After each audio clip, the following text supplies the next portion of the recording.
Everyone who has passed through elementary school can attest to Jupiter's undeniable position as the king of planets in our solar system. Although most of the features of Jupiter have been known to us since ancient times, the development of modern astronomy gadgets and equipment by NASA has taught us much more about this beast-like planet than we ever imagined.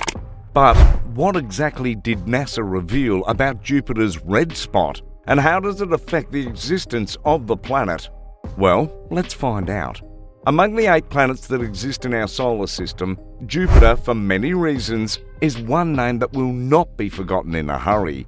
When we talk about things that make Jupiter stand out from other planets, the very first thing that gets mentioned is its size. For anyone who somehow may have forgotten, Jupiter remains the largest planet in our cosmos today. And we dare to say that words don't do justice to the enormous size of this planet.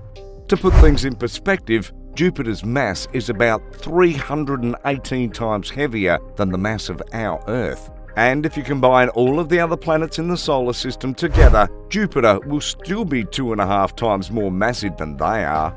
As a matter of fact, if Jupiter got any bigger or more massive than it currently is, it would become smaller. This is because the extra mass would make the gas giant more dense, causing it to shrink in on itself. At the same time, cosmic scientists believe that if Jupiter's mass were multiplied by 4, its size would still remain the same. Jupiter is primarily made up of hydrogen and helium. These are 2 ingredients in the makeup of stars, but sadly, Jupiter doesn't have the required mass to trigger a fusion reaction in its core, hence it cannot become a star. For this gigantic planetary body to trigger a nuclear fusion process and become a star, it would need to somehow increase its mass to over 70 times its current value. It's needless to say this is impossible. So, in other words, the chances of Jupiter becoming a star is incredibly slim or outright impossible. But despite its heavyweight status, Jupiter is heralded as the fastest spinning planet in our entire solar system. Its average rotation speed is believed to be around 12.6 kilometers per second, which is equivalent to 45,300 kilometers per hour. With this unbelievable amount of sheer speed, Jupiter is able to complete a full rotation on its axis in just 10 hours. Due to its rapid spinning, this giant planet is flattened out at the poles and bulged at its equator. According to the fact sheets, the points on Jupiter's equator are over 4,600 kilometers farther from the center of the planet than the poles. In other words, Jupiter's polar radius measures 66.854 thousand kilometers, which is approximately 11 times that of Earth. Similarly, Jupiter's diameter at the equator is believed to be 71.492 thousand kilometers, or 11.209 that of Earth's diameter at the equator. Additionally, Jupiter's rapid rotation generates powerful magnetic fields which create dangerous radiation around the planet. Aesthetically, Jupiter's whirling clouds and storms are some of the features that separate it from other planets in our solar system. According to astronomers and cosmologists, these clouds are 50 kilometers thick and made of ammonia crystals separated into 2 different cloud decks. Another prominent aesthetic feature of this giant planet is the giant red spot. Basically, this phenomenal element is a persistent anticyclonic storm located around the south of Jupiter's equator. It's about 24,000 kilometers in diameter and between 12 and 14,000 kilometers high. Judging by these numbers, the giant red spot is big enough to accommodate 2 or 3 planets with the same diameter as our Earth. Since it was discovered by Giovanni Cassini in the 17th century, the giant red spot of Jupiter has caught the attention of sky watchers across the world. And even though Cassini did his best to provide us with as many details as he could find, there was a strong feeling among astronomers and cosmic scientists that there was a lot more to learn about the Great Red Spot. Fast forward to the 20th century, when astronomers put forward a theory that suggests that the storm is generated by Jupiter's turbulent and fast-moving atmosphere. This theory was validated by NASA's Voyager 1 mission, which travelled around Jupiter, allowing us to observe the giant red spot from close range in March 1979. Comparing the facts observed during that mission with the findings of Giovanni Cassini showed that the Great Red Spot has undergone many changes over the years.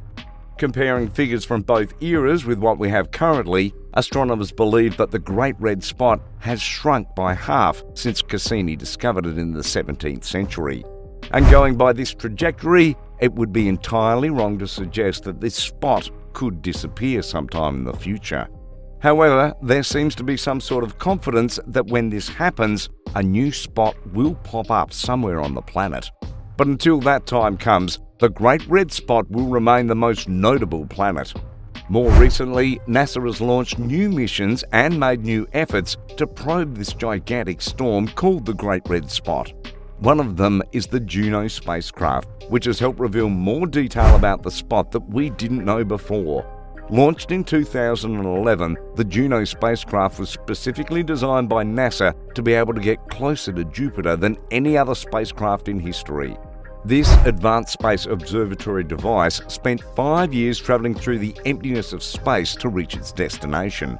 And once it arrived, it dived into a very wide orbit around Jupiter, one that drove it close to the planet every 53 days. These close passes, also known as perijoves, have allowed us to collect in-depth data about this gigantic planet. Significantly, Juno's mission is the first to pass over Jupiter's poles, a region of the planet that had never been explored before. In 2019, the spacecraft did a minor redirection that allowed it to pass over the Great Red Spot to better understand the storm. In the past, one confusing thing about the Great Red Spot was that scientists didn't really know if the storm was just a surface-level event or whether it ran deep into the planet. 2 science instruments on the Juno spacecraft have been influential in revealing the exact range of this iconic spot. And thanks to these instruments, scientists have found that the Great Red Spot has a depth of between 300 and 500 kilometres. This was confirmed in research published in Science. On one hand, this depth might sound small compared with the width of the Great Red Spot, but nonetheless, it remains a very formidable weather event. To put this into perspective, if the Great Red Spot existed on Earth, it would extend all the way to the International Space Station. Before now, our best means of exploring Jupiter and its features was to observe them from afar. But with the advent of sophisticated tools like NASA's Juno spacecraft and the Hubble Space Telescope, we've been able to explore them from close range. But despite their insight, scientists still don't have all the information they need about the spot's overall structure. So we are having to guess about what the spot would look like in a few decades from now.